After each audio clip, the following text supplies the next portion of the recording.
Greetings, this is Matt Faiello, Technical Marketing Engineer with the Cisco Cloud Networking Compute BU, and we're back with another IMM Expert Series video. Today we're going to be talking about the Ethernet QoS policy. So this is one of our server policies to be attached to the each and every VNIC in the LAN connectivity policy. Which then gets attached to the server profile template or server profile. So with that, let's review a few slides and then have a demonstration. Just to quickly level set, currently we have 38 total server policies with Intersight. Okay, and this total can change as we develop new capabilities, new features, and the need arises for additional policies.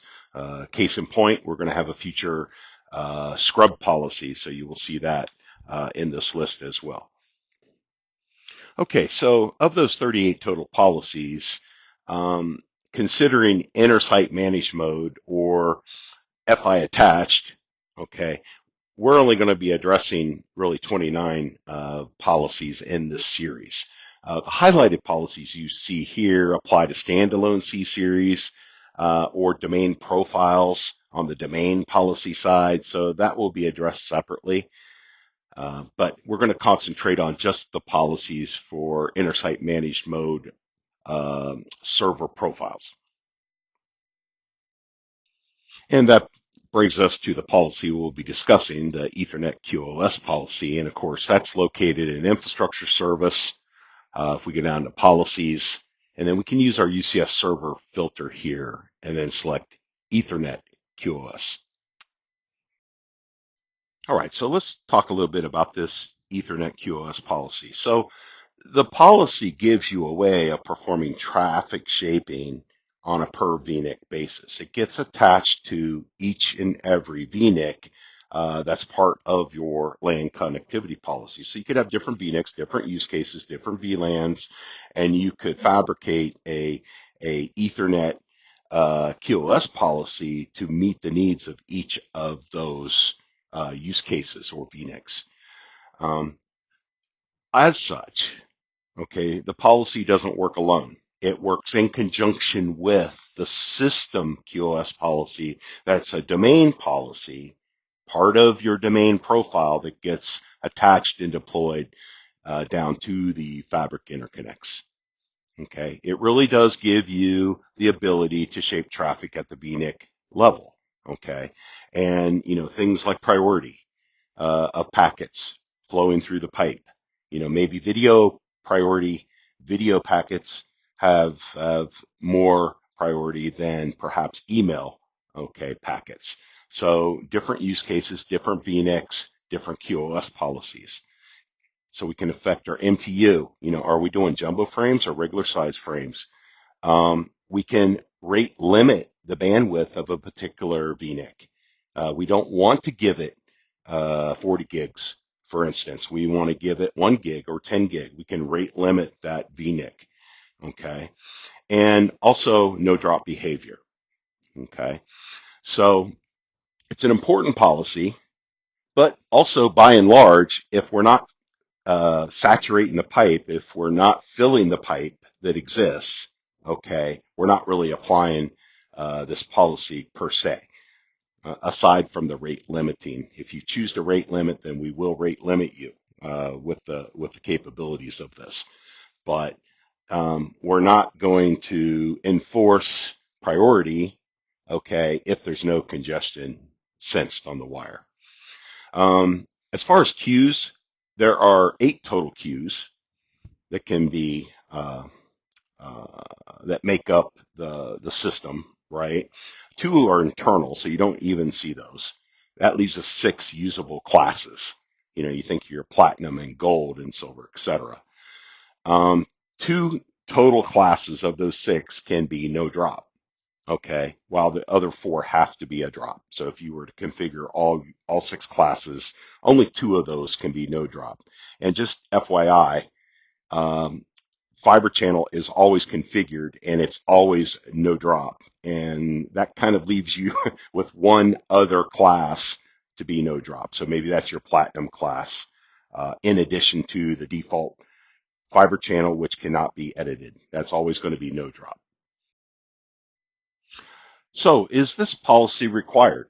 When I'm building my LAN connectivity policy and when I'm adding VNIX to that policy, do I have to select an Ethernet QoS policy? No, you don't.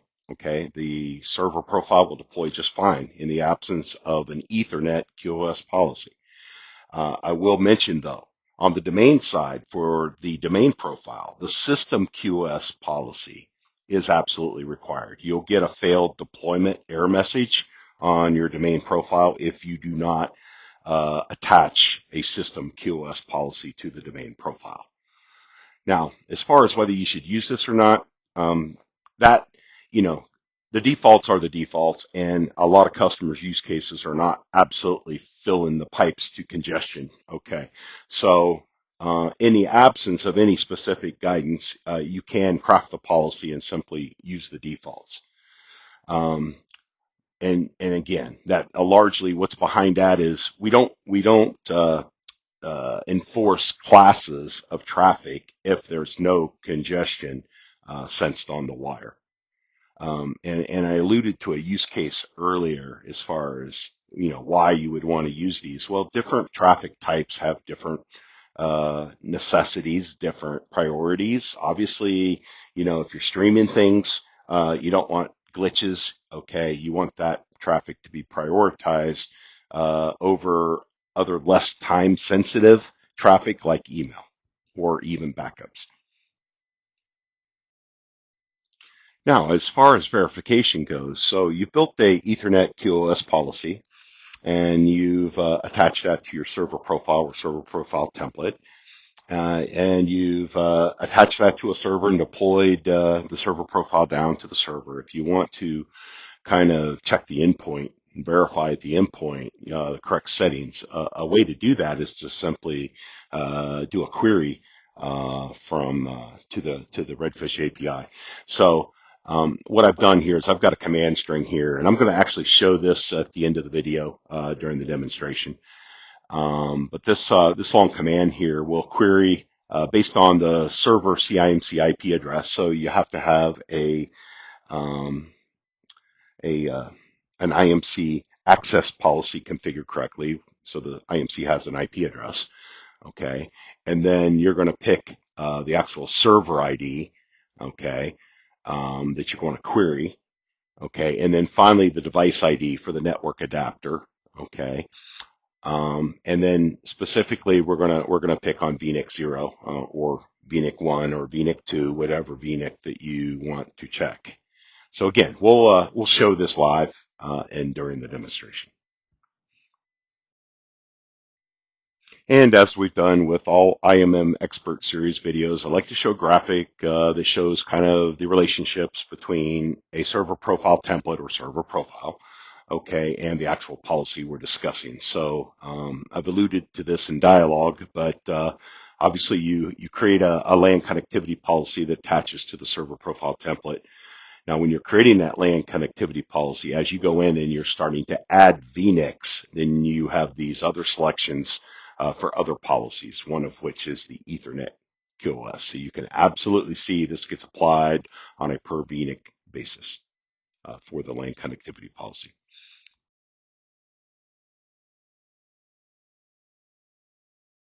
Okay, so let's perform a short demonstration of creating the policy. And here we are in Intersight, and we are at Infrastructure Service, and we are down here at Policies, and we're going to create a policy. We're creating a server policy, and I'm going to select Ethernet QoS, give it a friendly name. I'd like to use some kind of a system identifier where I'm going to put this policy. And in this policy, I'm really just going to set jumbo frame, so I'm going to just put the jumbo moniker there in the name and click next. Now it's kind of important to orient towards, where's this policy going to be applied? You can certainly use the all platforms. In other words, you could, use this policy for standalone C series as well as FI attached. But since we're talking about Intersight Managed Mode, FI attached, I'm actually going to come over here and select UCS Server FI attached. Notice when I do that, see class of service here. When I click on FI attached, that disappears. That's because for this policy, for FI attached, the class of service is embedded into the profile of platinum or gold that we're using on the domain policy side for the domain profile for system QoS. So we're not setting that class of service specifically for each VNIC at the server side. Whereas on the standalone side, you don't have any overall system QoS, okay, because you don't have fabric interconnects, okay? You're just directly connecting to Intersight. So that's the reason.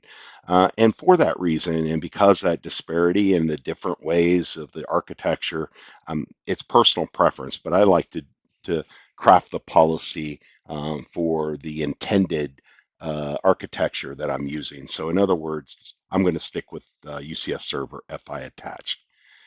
Now, I am going to change the MTU size to 9,000. You know, why not use 9,016? Well, that's set on my system QoS side. Okay, I'm still going to be adding some header information here, so you don't want to max it out here at the server level. So 9,000 should be the limit for jumbo frames for the server VNIC. And we're going to click create. Let me refresh the screen. Okay, so we have our policy.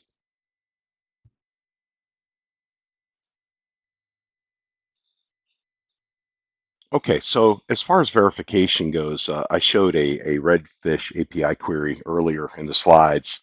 So we're going to go ahead and query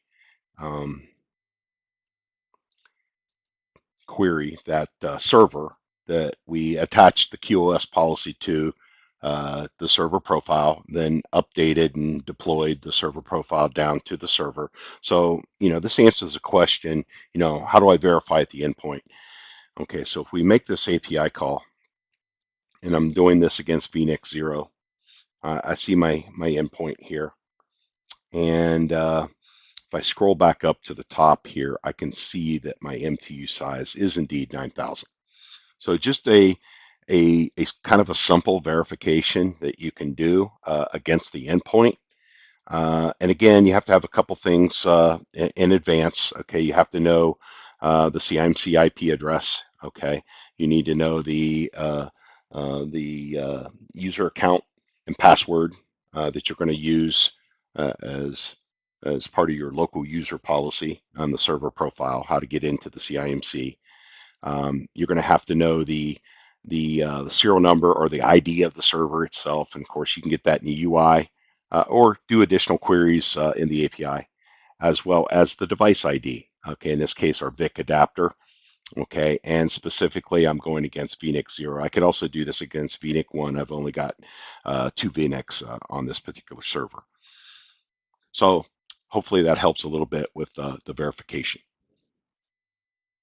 And that completes our video today about Ethernet QoS policies. I hope you were able to pick up a few tips in helping you craft your own policies for your infrastructure. Stay tuned for more Intersight Managed Mode Expert Series videos. Thank you.